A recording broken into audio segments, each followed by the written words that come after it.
Non, il y a, excuse-moi. J'ai demandé de lire Acte 2, du verset 1 jusqu'au verset 13. On va parler un peu du parler en langue. Je lis au nom de Jésus-Christ.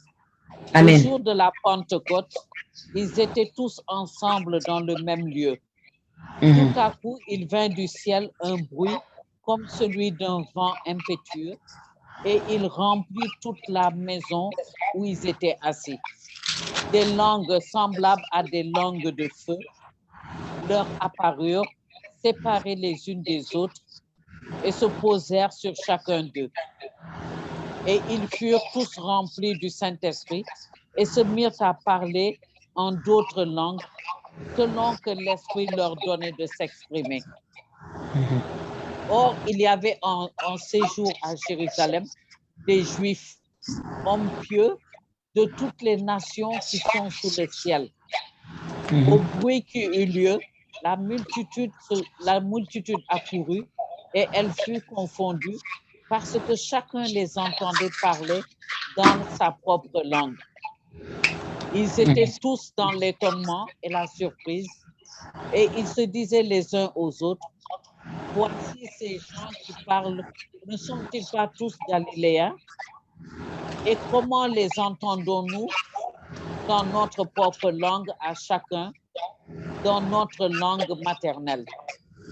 Parthes, Mèdes, Élamites, ceux qui habitent la Mésopotamie, la Judée, la Cappadoce, le Pont, l'Asie, la Phrygie, la Pamphylie, l'Égypte, le territoire de la Libye voisine, de Cyrène, et ceux qui sont venus de Rome, juifs et prosélytes. Crétois et Arabes, comment les entendons-nous parler dans nos langues des merveilles de Dieu? Ils étaient tous dans l'étonnement et ne sachant que penser, ils se disaient les uns aux autres, que veut dire ceci? Mais d'autres se moquaient et disaient, ils sont pleins de vin doux. Amen. Amen. Alléluia. Que le nom du Seigneur soit glorifié. Saint-Esprit, viens nous inspirer pour qu'on dise vraiment toute la vérité au nom de Jésus-Christ de Nazareth. Amen. Tu avais posé la question au pasteur, tu avais demandé la langue que les gens parlaient pendant cette période. Est-ce que c'est la même langue que nous on parle aujourd'hui? Ou bien est-ce que... en langue. Oui, pose la question encore, s'il te plaît. En fait, j'ai demandé quelle langue eux ils parlaient, étant donné, alors que nous, actuellement, quand on a reçu l'Esprit Saint, en fait, on parle une langue que nous-mêmes, on ne comprend pas. Mais donc, en quelle langue eux ils parlaient pour que les autres puissent les comprendre? Et c'est là où le pasteur avait expliqué. Amen. Très, très bien. Je voudrais revenir encore sur ce que le pasteur a dit et puis donner mon expérience et les choses que j'ai écoutées des témoignages d'autres personnes. Voilà. Donc, le verset 5 dit, « Or, il y avait en séjour à Jérusalem des Juifs, hommes pieux de toutes les nations qui sont sous le ciel. » Donc, il y avait des gens, des Juifs. Ils étaient là de toutes les nations. Et le verset 9 dit que il y avait des gens de Parthes, les gens de Mède, des Élamites, des Juifs, des Élamites, des gens de la Mésopotamie, de la Judée, la Cappadoce, le Pont, l'Asie, la Phrygie, la Pamphylie, l'Égypte, le territoire de la Libye, voisine de Cyrène, et ceux qui sont venus de Rome, Juifs et même des prosélytes aussi. Donc, il n'était pas seulement les Juifs. Il y avait des Crétois aussi. Il y avait des Arabes. Vous voyez. Donc, dans cette foule, quand l'Esprit de Dieu est venu, quand les gens sont sortis, ils ont commencé à parler en langue. Ils parlaient en langue exactement comme nous, on parle là. Et puis nous, on ne sait pas ce qu'on est en train de dire. Pour nous, souvent, c'est du bruit. Souvent, on est en train de répéter la même chose. Et on ne sait pas. Tu vois, on ne sait pas ce qui se passe. Donc, imagine une foule, il y a 120 personnes qui sortent et puis tout le monde parle. Et puis, ça devient comme un grand bruit. Personne ne sait qui est en train de dire quoi, n'est-ce pas? C'est à cause de ça, certaines personnes sont venues, ils ont dit que, oh, ceux-là, ils sont pleins de vin. Ils sont saouls. Tu comprends? Mais, ceux qui comprenaient la langue qu'ils parlaient, ça veut dire celui qui était arabe, comprenait que pendant que ces gens-là parlaient dans leur langue, c'était l'arabe que lui, il entendait. Donc, l'arabe peut être arrêté à côté de quelqu'un qui parle la langue, qui parle en arabe. Cet arabe-là va comprendre. Mais les autres personnes qui sont autour, qui viennent des autres pays, qui ne comprennent pas la langue arabe, ne comprennent pas de quoi il s'agit. Et ils peuvent dire, mais ça là, ceux-là, qu'est-ce qu'ils sont en train de dire? Ils sont devenus fous, quoi, ils sont devenus saoulés. Mais l'arabe dit non, ils ne sont pas saouls. Parce que moi, je comprends, c'est ma langue qu'ils sont en train de parler. De la même façon, les gens de la Phrygie, qui étaient là, tant que les gens sont en train de parler en langue comme nous on parle actuellement, ils peuvent entendre des gens, ils ne savent pas ce qu'ils disent. Mais ceux qui sont en train de parler en langue, dans leur propre langue là, ils vont comprendre. Vous voyez, tu comprends bien ma soeur? Oui, oui, je comprends. Oui, parce que quand on parle en langue là, ce n'est pas du gribouillis comme certaines personnes le disent. Nous, on peut penser qu'on ne sait pas de quoi il s'agit. Mais en fait, c'est l'Esprit de Dieu qui a pris notre langue, qui nous donne de parler la langue qu'il faut. Souvent, on parle en langue pour parler directement à Dieu. Dieu comprend toutes les langues. C'est son esprit qui parle à travers nous. Donc, quelque chose, ce qui va sortir de ta bouche, le Seigneur comprendra. N'est-ce pas? Moi, j'ai voulu vérifier quelque chose un jour. Il y avait un mot qui avait l'habitude de sortir de ma bouche quand je priais. Je priais en langue. Chaque fois quand j'essayais, c'était la même parole qui sortait chaque fois. Et un jour, j'ai pris mon téléphone, j'ai dit, attends, je vais chercher à chercher ça, laquelle ça signifie en hébreu. Et quand j'ai mis, j'ai trouvé que ça avait une signification. Ça glorifiait le Seigneur. Ça disait comme c'est toi seul qui es saint. Tu es le roi des rois, le Seigneur des seigneurs. Reçois la gloire, reçois l'honneur. Tu peux croire à ça, maman? Voilà. Moi, c'est ce que j'ai vu. J'ai dit, wow, donc ça signifie quelque chose. Et puis, quelque temps avant ça ou après, j'ai vu à la télévision, j'ai vu certaines personnes qui ont fait leur témoignage et qui ont dit, bon, il y a un, par exemple, lui, son témoignage m'a beaucoup touché. Parce qu'il dit que lui, il avait l'habitude de parler en langue. Il disait quelque chose que lui ne comprenait pas. Et un jour, il est parti dans un garage. Et il y avait des Arabes qui étaient là, mais des Juifs qui étaient là-bas. Et puis lui, il est rentré dans le bureau pour aller voir les techniciens. Et puis il parlait, je ne sais pas de quoi il parlait. Et puis du coup, ils ont commencé à prier. Et puis il a commencé à parler en langue. Quand il parlait en langue, lui ne savait pas ce qu'il disait. Maintenant, il y a les Juifs ou les Arabes qui étaient dehors. Ils sont venus le taper au dos pour lui dire, mais attends, tu es arabe aussi, tu comprends l'arabe? Il dit, non, je ne comprends pas l'arabe. Il dit, mais tu es en train de parler en arabe. Tu es en train de parler en arabe. Nous, on est venu pour parler avec toi parce qu'on croit que c'est un de nos frères qui est là. Qui est là. Et le monsieur dit, non, je ne comprends pas arabe. Il dit, mais donc, qu'est-ce que tu es en train de dire là? Et il a recommencé encore à parler en langue. Et c'est la même voix qui est venue, la même parole qui est venue. Et les Arabes, là, donc il leur a demandé, dans ce cas, dites-moi qu'est-ce que ça signifie. C'était la même chose. Ils adoraient Dieu. Ils glorifiaient Dieu. Ils disaient comment Dieu est grand, comment Dieu est bon, comment Dieu mérite toute la gloire et l'honneur. Donc, quand on parle à la langue, ceux qui rejettent la langue là, c'est eux qui ne comprennent pas, ils ne savent pas de quoi il s'agit. Si tu as le don de parler en langue, il ne faut pas t'amuser avec ça. Le Seigneur dit, il faut parler ça tout le temps. Il faut parler. Quand tu veux commencer à prier que tu n'arrives pas, il faut parler en langue. Il faut parler en langue. Tu vas voir que ça ne va pas durer. Tu vas commencer tu peux même commencer à parler. Souvent, tu es en train de parler en langue. Moi, je vois que ça m'arrive souvent. Je prie tellement en langue souvent que ça se transforme en chant. Et puis, pendant que je suis en train de prier en langue, je reçois beaucoup de révélations. Et le pasteur Israël a dit la même chose. Que quand lui, il prie en langue, il reçoit beaucoup de révélations. Tu vois. Et j'avoue que j'avais réduit mon parler en langue depuis un certain moment. Mais lorsqu'on a eu le cours passé, que le pasteur nous a si bien expliqué, j'ai commencé à reprendre ça encore les matins. Et puis je vais revenir avec ça encore le soir. Et c'est le soir, si tu as la possibilité, de prier en langue avant de dormir, au moins 15 minutes. J'ai un pasteur qui m'a dit que si tu fais ça, ta vie va changer. Chaque nuit, avant de dormir. Parce que tu parles directement avec Dieu. Tu parles directement avec Dieu. Et je ne sais pas si tu as vu le témoignage de quelqu'un d'autre que Dieu a amené au ciel, où le Seigneur l'a visité. Et puis il parlait de parler en langue et le Seigneur lui a dit, il posait des questions. Le Seigneur lui a dit, quand tu parles en langue, je vais te montrer ce qui se passe.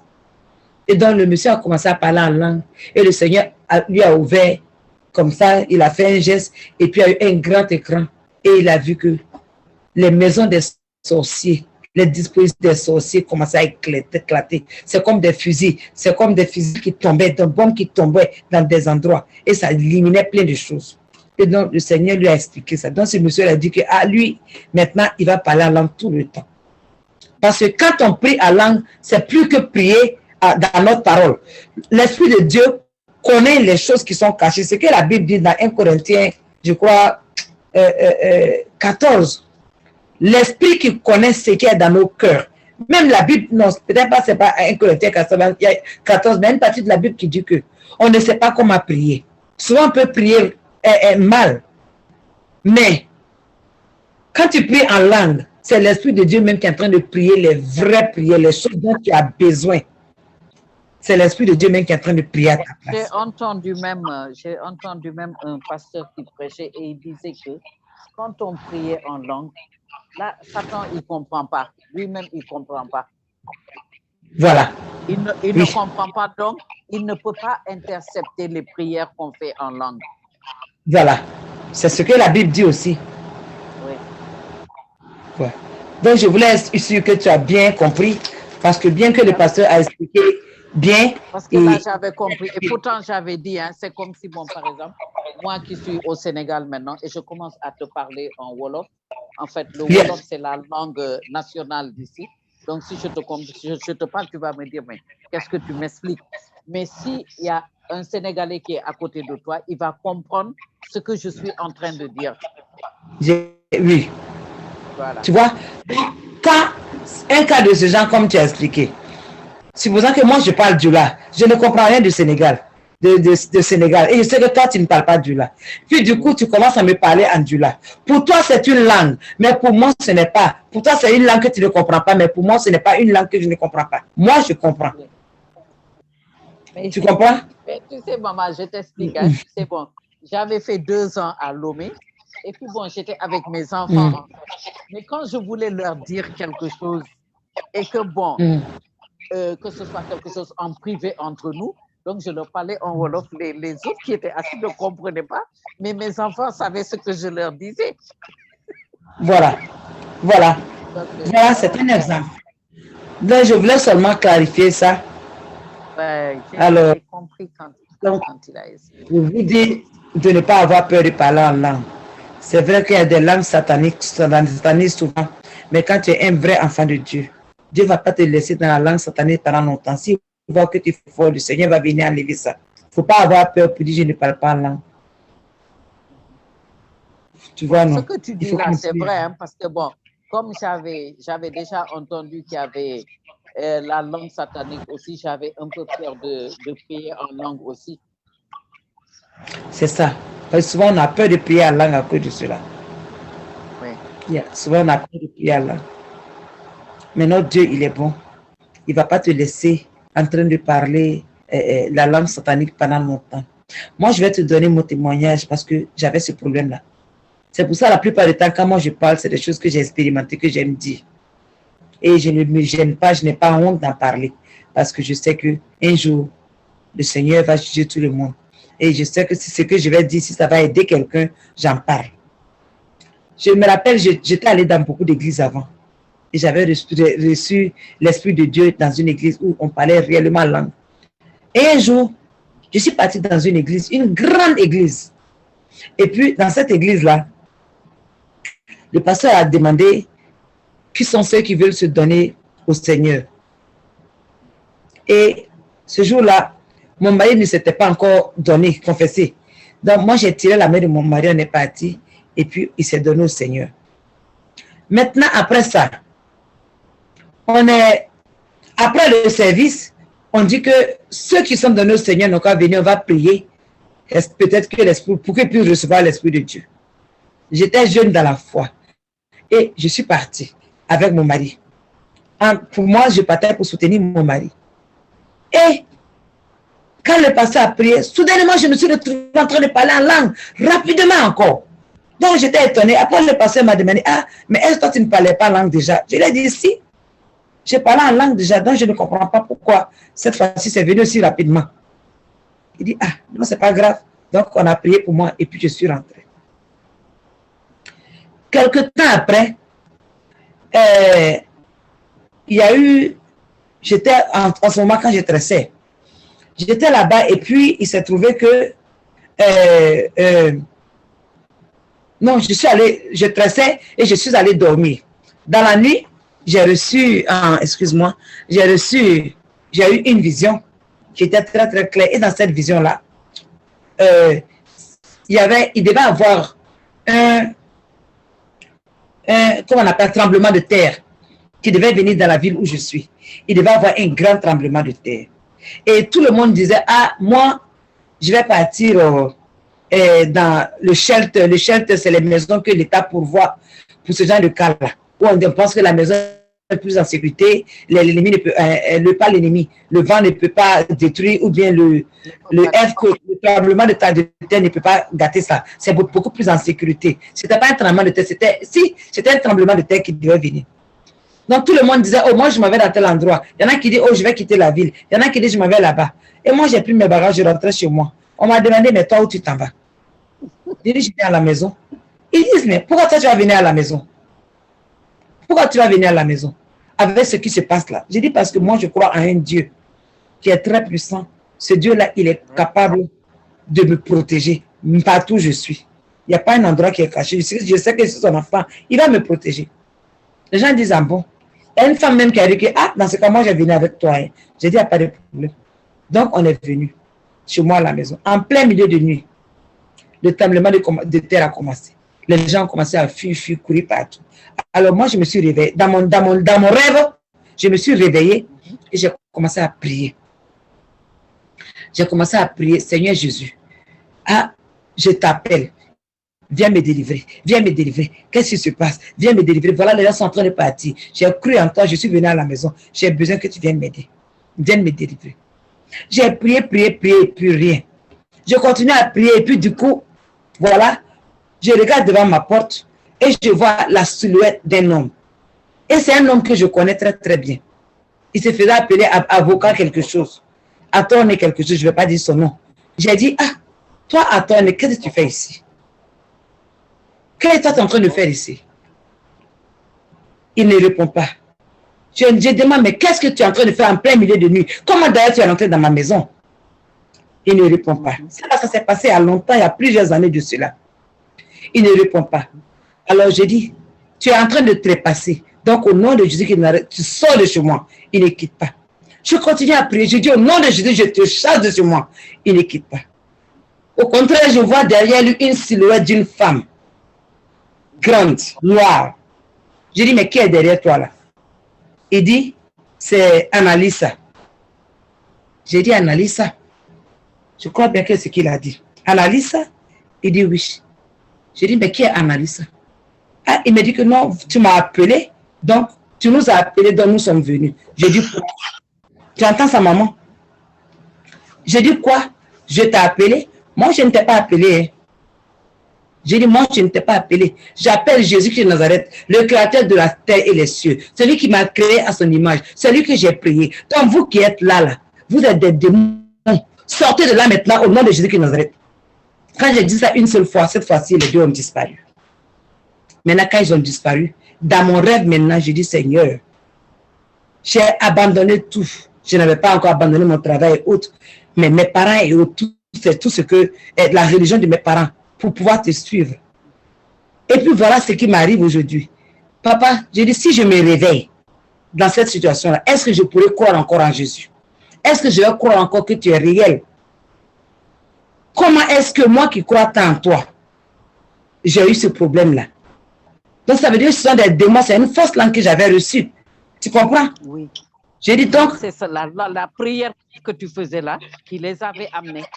Oui, c'est la prière que j'avais faite qui les avait amenés. Donc j'ai dit, j'ai dit non, non, non, non, non, non, non, non, non, non. Seigneur, si je me réveille dans ça, je ne serai pas, je ne sais pas si je pourrais croire en Jésus encore. Je ne sais vraiment plus. C'est là maintenant j'ai commencé à chanter un chant là pour dire, j'ai tout quitté pour te servir. Saint-Esprit vient. En tout cas, j'ai commencé à chanter une chanson de ce genre. J'ai commencé à chanter, Seigneur Jésus, viens me parler. Viens me parler, viens me parler. Ma soeur, c'est là que Jésus est descendu dans ma maison. C'est là que j'ai vu Jésus descendre dans ma maison. Les autres fois où j'ai eu... là, c'était ça. Voilà. La prière que tu avais faite là, donc tu étais en train de les appeler. Oui. Les esprits mauvais. Et ce qui est bizarre, je connaissais bien le monsieur. Il vit encore, hein. Il vit encore. Donc, maman, je vais te raconter l'histoire. Je n'ai pas fini. Jésus est descendu. Le Seigneur Jésus est descendu. Il était habillé en purple, comme on appelle purple. Purple, c'est couleur violet, joli violet, avec une écharpe sur son cou. Une écharpe en or, couleur or. C'est avec ça qu'il est descendu. J'ai dit que automatiquement, je me suis retrouvé à genoux. Automatiquement, je me suis retrouvé à genoux. Et puis, j'étais caché. J'avais la tête en bas.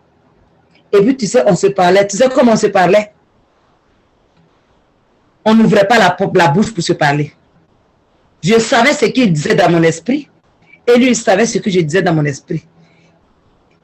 Je lui pose question, il répond en esprit, sans ouvrir la bouche. Lui aussi, il me dit des choses et je reçois en esprit. Je sais que le Seigneur, ce jour-là, il a mis beaucoup de choses en moi. Je ne me rappelle pas tout. Mais c'est ce jour-là, il m'a dit, toi, ma fille, tu te fais de soucis, beaucoup de soucis, sur plein de choses qui ne sont pas importantes. Ce qui est plus important, c'est de chercher mon royaume et sa justice. Tu vois ça? Matthieu 6, 33. Ce qui est important, c'est de chercher mon royaume et ta justice. Et puis il me dit, ma fille, quelle langue veux-tu que je te donne pour que tu m'adores? Quelle langue veux-tu que je te donne pour que tu m'adores? En même temps, j'ai réalisé, j'ai dit, waouh, moi, c'est le créateur de la terre et des cieux qui me demande à moi, une petite créature impure. Qui suis-je? Qui suis-je pour qu'il vienne me demander quelle langue moi je veux qu'il me donne pour que moi je l'adore? Est-ce que je suis même capable de l'adorer? En même temps, dans mon esprit, je ne sais même plus ce que j'ai dit. Soit j'ai dit hébreu, ou bien j'ai dit en tout cas toute langue que tu veux. Et puis c'est dans ça on était. Et puis je me suis réveillée. Maman, quand je me suis réveillée, mon mari était couché à côté de moi. Il dormait encore, il n'a rien su de tout ça. Mes pieds, j'étais encore, en réalité là, en chair là, j'étais sur mes genoux. J'étais couché sur le lit, pas couché, j'étais à genoux. Pas à genoux, mais comment on appelle ça, avec la tête sur le pied. La même position dans laquelle j'étais, quand elle est venue, c'est dans ça j'étais. Donc j'ai dû étendre mes pieds pour pouvoir me lever pour m'asseoir. Et j'ai réveillé en même temps mon mari pour lui dire, ah bébé, regarde, Jésus vient de nous visiter. Donc ça, c'était un petit témoignage que je voulais te donner. Vraiment. Pour que tu saches que il y a les mauvaises langues. Mais depuis ce moment, moi-même, quand je parle en langue, c'est différent. C'est devenu totalement différent. Et puis, il y a différentes sortes de langues. Et c'est là que j'ai pu voir que ma langue a une signification. Tu vois, non? La langue, c'est pour louer Dieu. C'est pour adorer Dieu. Amen. Donc, que le Seigneur te bénisse. Que le Seigneur te bénisse. Merci beaucoup. Merci. Merci, maman. Alléluia. Donc, n'aie pas peur de parler en langue. N'aie pas peur de parler en langue parce que si Satan est arrivé à te donner une mauvaise langue, si toi-même tu es un vrai serviteur de Dieu, tu pries réellement, le Seigneur va apparaître pour la gloire de son nom. Avant que je ne reçoive même le baptême, je parlais déjà en langue. Avant que je ne reçoive oui, il y a des gens qui parlent en langue. Il y en a qui parlent la langue avant de recevoir le baptême. N'arrête pas. N'arrête pas de le faire. N'arrête jamais parce que ça détruit beaucoup de choses dans le monde des ténèbres. Que Dieu te bénisse. Que Dieu te bénisse, maman. Au revoir. Amen. Amen. Au revoir. Tu salues mon